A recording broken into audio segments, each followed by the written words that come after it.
السلام علیکم ورحمت الله. سهار په خیر وطنه. ماشاءالله لله الحمد.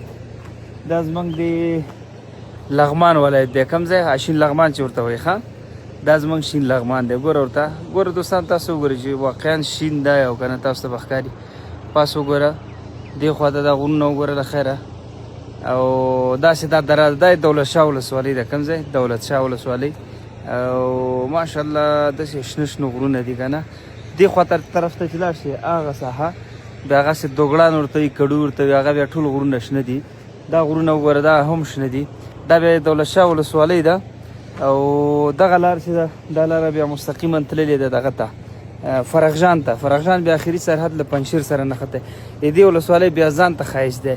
مطلب وطن مو ټول ښایسته دی، خو چې لږ زره کار ورته له خیره نور وکړو، لږ مټې را بډ وهو، لږ سختۍ په ځان باندې راولو، نو سرکونه یې جوړ شي، اقتصاد ملک جوړ شي، بیا ته وګوره چې خل به راځي او د وطن د ښکلاو څخه به خوند اخلي. دا اوس وګوره ټول طبیعي جوړ دی. دکې چې لږ لاس ووهل شي، لږ زره ایچا خبره مصنوعي هم پکې میکس شي، بیا ته وګوره چې څومره خوند کوي که نه.